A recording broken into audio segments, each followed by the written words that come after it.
Hola, buenas tardes, ¿cómo están? Hola chicos, ¿cómo están? ¿Qué hacen? No diga que están estudiando, ¿no podemos estar? Sí, claro, siéntate. Sí, estamos estudiando. Lo que Ay, pasa, qué pues yo chévere. estoy preparando una clase para mis chicos sobre el sistema nervioso, sobre el cerebro. Y pues es un tema realmente complejo, pero muy interesante. Ah, qué bien, qué bien. Y bueno, y para hablar del cerebro, que es algo tan maravilloso, ¿por qué no oramos? Sí, sí, entonces, ¿Cierto? oremos. Me gustaría orar. Listo. Amado Dios, te agradecemos por este tiempo. Gracias porque nos enseñas la mayor nombre de Jesús, te lo pedimos. Amén. Ay chicos, pues realmente, como les decía anteriormente, sí es complejo un poquito. No sé si ustedes conozcan, Pues a ver, tengan yo, indicios. yo conozco que nuestro sistema o el cerebro, nuestro sistema nervioso está dividido en dos partes. Una que es el sistema nervioso central y otra sí, que el es central. el central. Yo lo he Sí. escuchado. Y el sistema nervioso periférico.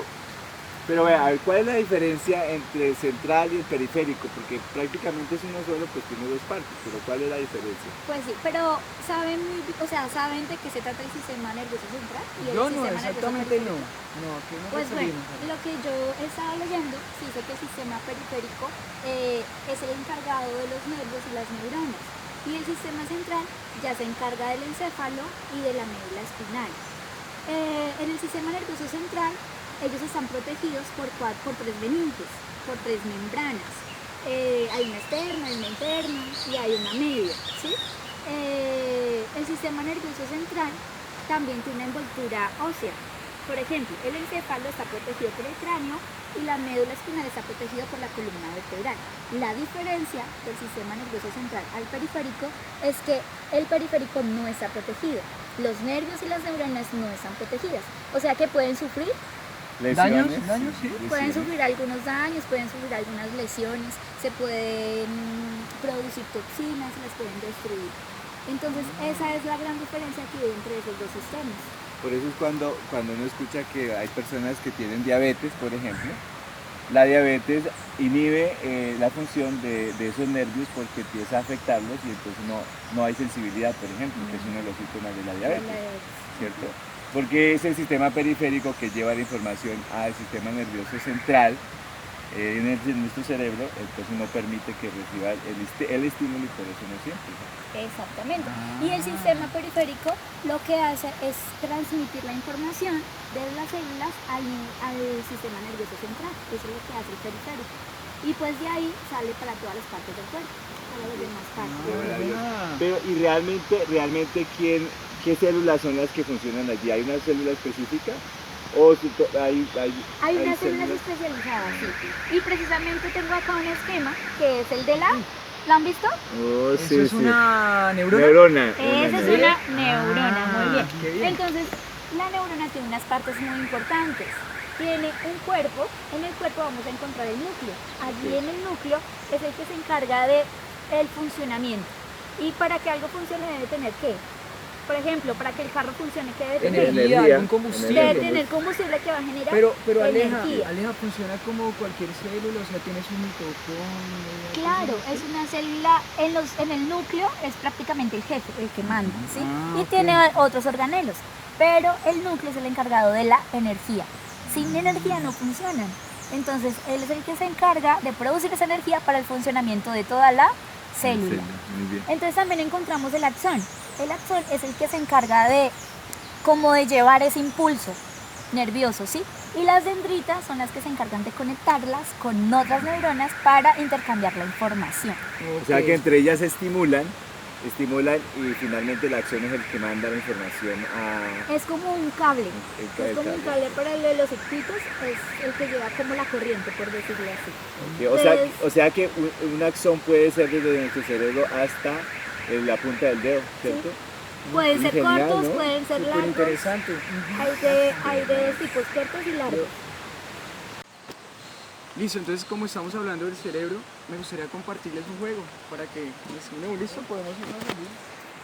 Caminamos. Pero Dani, Ahí funcionó la neurona motorisensorial. Quiero el obstáculo y automáticamente es una maniobra. Especial de equilibrio, ¿cierto? Ahí funciona. Bueno, yo lo que he escuchado es que los hemisferios están interconectados, ¿cierto? ¿Ustedes han escuchado algo que se llama un cuerpo calloso? ¿Sí? ¿Qué saben de eso? Separa, bueno, o más bien une los dos hemisferios, ¿no? Entonces vamos a hacer un ejercicio. Con la mano derecha vamos a hacer un cuadrado que salga de esta manera, lo vamos a hacer 10 veces, ¿listo? Pero de adentro hacia afuera o de afuera hacia adentro. De adentro hacia afuera, ¿listo? 10 veces, mano Yo no derecha. tengo motricidad. Ok. 4 y 10. Ahorita vamos con la mano izquierda a hacer un triángulo. ¿Listo? Pero lo vamos a hacer aparte, 10 veces también. 1 y 10. ¿Listo? Ahorita para trabajar nuestros dos hemisferios vamos a hacer con la mano derecha nuestro cuadrado. ¿Listo? Y con la mano izquierda vamos a hacer nuestro triángulo, a ver cómo nos va. ¿Listo? 1, 2, 3, va.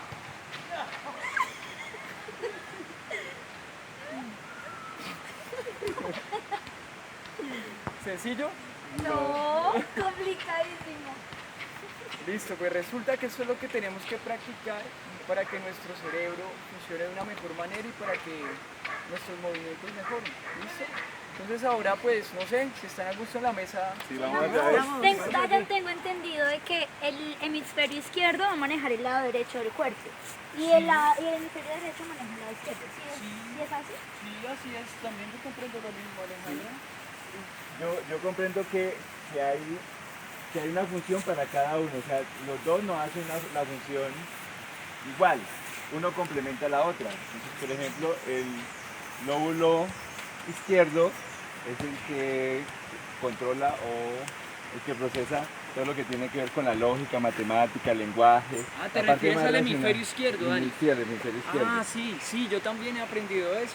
¿Ustedes también o Sí. qué han escuchado? Sí, yo he escuchado que el hemisferio izquierdo se encarga de la parte de la razón, de lo lógico, la parte verbal, por decirlo así, y el hemisferio derecho ya se encarga de la parte no verbal, que son las emociones, cuando son sensibles.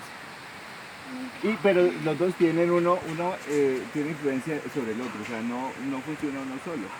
Y por eso la razón a veces es influenciada por las emociones. Por las emociones. Y las emociones por la razón. Porque los dos se complementan, no funcionan separados. Eso es una maravilla porque es un complemento. Bueno, yo también he escuchado otro elemento como tal, pero no lo entiendo muy bien. ¿Qué es esto del hipocampo? ¿A qué se refiere? ¿Qué es? ¿Qué han escuchado ustedes? Pues lo que yo he escuchado es que el hipocampo tiene una función, un rol muy importante a la hora del aprendizaje y la memoria, porque se dice que hay memorias de corto plazo y de largo plazo. Aparte también hay memoria sensorial. Entonces se dice que la memoria de corto plazo se convierte en una memoria a largo plazo en el hipocampo. Eso es lo que yo tengo entendido. A mí lo único que me enseñaron del hipocampo es que era como un caballito de mar. Ah, ¿Sí, eso es verdad? Sí. Ah, sí aprendo más fácilmente. ¿Saben algo? Es que ya se está haciendo como oscuro. ¿Ustedes les parece si vamos mejor a la casa? Y con Sí. eso hablamos con más tranquilidad Vale, y sí. compartimos algo. Así es, Vamos. claro, Sí, vamos.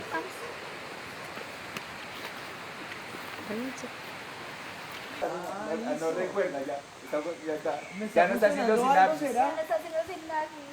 Pero será porque hambre, sed, mira. Motivación, Motivación. motivación. Ya Brian, estoy motivado, ya estoy motivación. motivado. Vamos.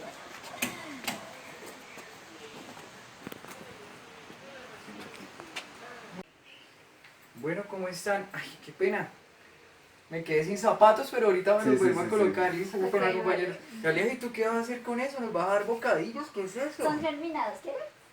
¿Son ricos? Sí, son Sí, muy pero- saludables. ¿Y esa maraña qué significa? Pues bueno, es que, pues como estamos hablando de las neuronas, ¿cierto? Entonces yo quería hacerles como una representación para que quedara como más claro cómo se conectan, por qué llega esa información, ¿sí? Porque de pronto uno dice, ay, pero ¿cómo hacen? O sea, ¿por qué se informan de esa manera? ¿Cómo hacen para llevar la información de un lugar a otro, ¿cierto? Pues vi esos germinados en la nevera y me pareció como esencial para el ejemplo que les quiero poner. Mira, en las neuronas, ¿cuáles son las partes de las neuronas? las dendritas, que Las son las más dendritas, delgadas, sí. y el axón, grueso, el más grueso, El que es el axón. axón. Axón. Ajá. Ah, Y este, ¿dónde está el núcleo? ¿Cómo se llama? Eh, ¿La qué? El núcleo, el núcleo. ¿Dónde? Sí, está el ¿Ese núcleo, es el pero ¿cómo axón se llama? principal? No, El cuerpo. el cuerpo. Ajá, es el cuerpo de la O célula. sea, ¿cierto? en este caso este sería el cuerpo, por decirlo. Y Exactamente. dentro de él está el núcleo. Entonces, mira, la transmisión que se hace entre las neuronas tienen que ser con sustancias químicas. Esas Ok. sustancias químicas se llaman Muy neurotransmisores. bien, ¿Listo? Y hay un concepto, no sé si de pronto lo han visto en algún libro, lo han leído, que es la simnasis. ¿Ustedes saben qué es eso? Ok. Sinapsis. Sí, pues yo ¿Qué es, estuve mami? leyendo que es el espacio que hay entre ellas Muy bien. y pues ellas se conectan. Entonces, si entre más estrechas estén las células, ya más pegaditas, Exactamente. la sinapsis va a ser mucho más fluida o más rápido o más eficiente, ¿no? Exactamente. Entonces, cuando se conectan, queda un espacio. Esa Exacto. es la sinapsis. Ah, ok. Y los neurotransmisores, o sea, las sustancias químicas, son las que viajan a través de la sinapsis para poder llegar y llevar la información de una neurona a otra neurona por medio de las dendritas. Bueno, pero ¿y eso en qué nos ayuda para el aprendizaje o qué es lo que pasa en nuestro Ah, sí, cerebro? porque finalmente, bueno, ya sabemos el proceso y toda la cuestión, pero ¿y eso qué tiene que ver con, ¿Tú qué con la sabes, manera de Lady, de aprender? eso? A ver, Lady, cuenta. Ahora que estamos hablando de neuronas y de conexiones, estamos hablando también del cerebro. Entonces, ¿ustedes les gustaría saber cómo es el proceso de aprendizaje? Sí, sí. Sí, claro. Pues hemos aprendido muchas cosas esta tarde, pero Sí, ¿cómo es que esta tarde ha aprendemos? sido llena de aprendizajes. Bueno, chicos, el cerebro juega un papel obviamente esencial, muy importante en el aprendizaje. Bueno, ¿ustedes han escuchado del conductismo? Sí. Eso precisamente lo estamos trabajando en una clase, lo trabajamos. Bueno, el conductismo es todo lo contrario a la psicología cognitiva, pues el conductismo habla sobre conducta, o sea, solamente lo que es evidente, lo que se ve. Mientras que si estamos hablando de conocimiento, estamos hablando de algo que son procesos mentales que a simple vista no se ven. Entonces, en el proceso de aprendizaje, las neuronas juegan un papel muy importante, pues ellas funcionan como si fueran como esponjitas que guardan el conocimiento. ¿Pero cómo? ¿Cómo creen ustedes que sucede eso? Yo quiero participar. Yo pienso que lo que pasa es que el cerebro como que se acomoda, o sea, con algún tipo de estímulo y cuando vamos viviendo Muy cosas bien. se acomoda, ¿sí? Ajá. Bueno, en términos cognitivos o de psicología, eso que tú estás diciendo se llama aprendizaje significativo. Entonces, cuando nosotros aprendemos algo de manera significativa, eso hace que se quede almacenado en nuestro cerebro. En nuestro cerebro, perdón. Bueno, entonces ahí estamos hablando de organización, lo que tú estabas hablando sobre las conexiones que hay, ¿cierto? Mentalmente hablamos sobre esquemas. ¿Qué les viene a la mente cuando hablamos de esquemas? Formas, figuras, Figuras. organización. Representaciones, conexiones. Sistematización. Muy bien, entonces sí, representaciones, figuras, de esa manera nosotros digamos que capturamos el conocimiento, lo absorbemos a través de nuestra vista o de nuestros sentidos, más que todo nuestra vista y nuestro oído, y ahí almacenamos en nuestro cerebro la información por medio de los esquemas, que son representaciones del mundo real, pequeñas figuras que se almacenan en nuestro cerebro. Pero bueno, o sea, ¿cómo sucede esto? ¿Quién me dice? Bueno, la verdad yo no sé, yo entiendo es que precisamente ese es uno de los estudios más importantes que se hace ahorita y por eso pues Aleja nos hablaba de sinapsis. Entre más sinapsis ocurre en nuestro cerebro, como Dani decía, entre más estén unidas. Más plasticidad entre las neuronas. Creo que el término Plasticidad. es plasticidad. Ah, ok, Sí. qué bueno. Ocurre eso que llamas aprendizaje y que puede llegar a ser significativo, como Sí, tocábamos en muy una parte anterior. Pero eso Ajá. debe tener algunos factores, o sea, el aprendizaje debe tener algunos factores que lo influyan. Sí. Por ejemplo, el ambiente, ¿no? El ambiente va a permitirte que el aprendizaje se arraigue y que sea algo significativo. La motivación también. Para Exacto. mí, o sea, como docente yo digo, es muy importante yo motivar a mi estudiante para que tenga un aprendizaje significativo. Si yo no lo motivo, entonces, ¿qué estoy haciendo? No voy a lograr un aprendizaje exitoso. Muy bien, entonces llega a un punto esencial. Esa motivación sería la energía de la que tú estabas hablando. O sea, esa energía que activa estas neuronas para que ellas despierten y así estén, digamos, preparadas para recibir ese conocimiento. Estímulos. Estímulos. Entonces estamos hablando de conocimiento, estamos hablando de aprendizaje. Entonces tenemos que también mencionar aprendizaje a corto y a largo plazo. ¿Ustedes saben cuánto tiempo nosotros almacenamos una información cuando estamos hablando a corto plazo? Como, No, ¿cuánto? como 3 segundos, No, está cerca. 2 segundos.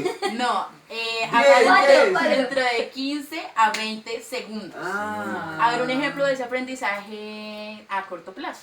Por ejemplo, cuando yo te pido el número telefónico, Exacto. usted me muy dice bien. ta, y yo ya lo van a dar. Y después, ¿qué? Exacto, ¿Cómo era después el de número? más o menos de 10 a 15 segundos tú has olvidado el número de teléfono, a menos que tú lo relaciones con algo significativo. Por ejemplo, Uno puede tener un método de almacenar números cuando lo arma en grupos, sí, ¿cierto? muy bien. Es que es más de grupo, entonces por eso uno dice Conjuntos. 3 treces, 9, 22, 32, ¿cierto? Tú ahí estás elaborando lo que es un esquema. Un esquema, Ah, exactamente. sí. Muy bien. ¿Alguna pregunta sobre esquema? Pues, ¿O para qué sirve? Pues Sí. no, yo no tengo nada que decir, Dani, ¿sí? Por ejemplo, Ah, bueno. ¿en qué podríamos fallar en armar esquemas? ¿Será que los esquemas nos producen ciertas paradigmas que nos corten el aprendizaje? ¿O todos los esquemas son positivos? Y No. yo creo, bueno, yo también creo que los esquemas nos ayudan mucho a la hora de nosotros también planear nuestras clases, ¿sí? Muy Porque bien. nosotros debemos prepararnos para dar una clase a nuestros estudiantes. Si vamos a hablar, por ejemplo, del tema de los ciclos, por ejemplo, yo tengo que primero saber el conocimiento, yo armo mis esquemas para recordar y luego sí darlo a conocer. Entonces, yo creo que lo utilizaría en mis planes de clase. Muy bien. Y me han ayudado, yo los he utilizado. Muy bien. pocas ¿Y en qué veces. punto los esquemas son negativos? Cuando tienen una relación negativa, o sea, tus experiencias, tus vivencias, o sea, esos esquemas los, ¿cómo se dice? Ahí los realizamos, los armamos de una manera significativa, pero eso significativo puede ser negativo o positivo. Si tiene una connotación negativa, pues tiendes como a conservarla más en tu cerebro. Entonces tú tienes que aprender algo que o sea, has escuchado el conocimiento previo y llega el nuevo y lo que hace es que se adapta a ese y se reestructura, se vuelve y se hace nuevo. Entonces tú cambias lo negativo con algo positivo pero que tenga más valor, que sea más significativo para ti. De esa manera lo que es negativo va perdiendo como valor y ya, o sea, hay un nuevo aprendizaje que viene y transforma el que hay y lo cambia. Ah, bien. O sea, por ejemplo, la tabla periódica que es un esquema que está ordenado, Sí. para muchos fue placentero, los que les gusta biología, Sí. pero para otros era el coco, Sí. ¿cierto? Porque está relacionado tal vez a experiencias negativas en el exactamente, salón de en el- clase. De exactamente. pronto la profe le hizo pasar alguna pena al estudiante porque no recordaba los elementos o ese tipo de situaciones que pueden pasar. Ah, tiene que ver con O la simplemente la memoria, ¿no? Sí. Influye también, También. mucho en ese tema. La memoria. Bueno, yo quisiera, antes de terminar, quisiera hablarles sobre una comparación que se hace sobre el cerebro o el ser humano con la computadora. ¿Ustedes qué similitudes ven ahí? ¿Qué tiene que ver el cerebro con la computadora? La computadora realiza miles de funciones. Organiza, Integra, integra, Es multifuncional. multifuncional, Tenemos como nuestro cerebro. codifica, ¿Y se puede Codifica. programar? codifica. Y se Programa. puede programar. Ahí está lo que tú estabas preguntando. O sea, en el caso de una mala experiencia que nos haga tener un recuerdo negativo, podemos ¿qué? Reprogramar y reestructurar ese conocimiento que tenemos y hacerlo nuevo. Muy bien. Y tiene un lenguaje. Tiene lenguaje, exacto. Definitivamente el cerebro es Una maravilla. Es una maravilla. Una maravilla. Definitivamente. máquina O sea, perfecta. tantas funciones. Y que uno dice, ah, no, es el cerebro y ya. Pero realmente, no sé si decir, ¿el hombre tiene cerebro o somos el cerebro? Sí, porque realmente todo está en el proceso de aprendizaje. Exactamente. Todo, nuestro tacto, todos los sentidos participan en ese proceso, ¿no? En el proceso de aprendizaje, en el proceso de supervivencia, porque realmente la memoria, o sea, el proceso de aprendizaje, el proceso memorístico tiene que ver con nuestra supervivencia, porque la manera como caminamos fue un proceso de aprendizaje, cómo comemos, cómo nos movemos, todo tiene que ver con Cómo el proceso de reaccionamos aprendizaje. ante situaciones. Cuando una persona olvida muchas cosas, se olvida dónde es su casa, se olvida comer, se olvida y pierde su vida prácticamente, está totalmente, o sea, por eso está Por eso, y pues nosotros como docentes es muy importante, o sea, de saber de que hay que llegar hasta el cerebro del niño, de estimularlo, de motivarlo Y para saber que de cómo esa él manera aprende. funcione y que, mejor dicho, pueda realizar las actividades exitosamente. Pero si nosotros nos llevamos al cerebro, saber qué es lo que lo motiva, cuánto tiempo tiene que durar la motivación, bueno, Eso es muy, muy complejo, pero es algo muy interesante. Sí. En eso estamos. Es tan importante que Dios dijo algo maravilloso. Vamos a abrir el libro de la ciencia. ¿Cierto? Allí en Proverbios, el capítulo 9, el versículo 10, habla acerca del secreto del aprendizaje. Ay, ese versículo es hermoso. Sí, Digo Vamos que a ver, Dani, lo dice llega, todo. llega, Dani. sí, dice Proverbios, el capítulo 9, el versículo 10, dice, temer al Señor es el principio de la sabiduría y la inteligencia está en conocer al Santísimo. O sea, la influencia de Dios en el aprendizaje es supremamente importante. Tanto así que la fe es precisamente un aprendizaje, es la experiencia con Dios. De caminar con Dios. Exactamente, de caminar con Dios. Y esa experiencia es la que hace que se desarrolle la fe. Y la fe finalmente tiene que ver con una conexión que aunque sea una sinopsis y que es externa, o sea, es una conexión externa con Dios, ¿cierto? Entonces trasciende la biología, trasciende todo esto y nos conecta con algo que es inexpugnable, que es la sabiduría de Dios. Yo también quisiera compartir algo como para que concluyamos por hoy, ¿no? El tema, porque pues hay mucho de qué hablar. Esto se encuentra en Manuscritos Inéditos, tomo 3, venía a compartirlo. Estamos formando caracteres para el cielo. Ningún carácter se perfeccionará sin pasar por la prueba y el sufrimiento. Tenemos que ser sometidos a pruebas. Cristo soportó la prueba del carácter en favor de nosotros, para que nosotros podamos pasarla por nosotros mismos, gracias a la fortaleza divina que nos concede. Jesús es nuestro ejemplo de paciencia, tolerancia, mansedumbre y humildad. Creo que allí se enfoca mucho lo que es el tipo de educación y el alcance que podría tener la educación desde una Así es. perspectiva del cielo. Así es.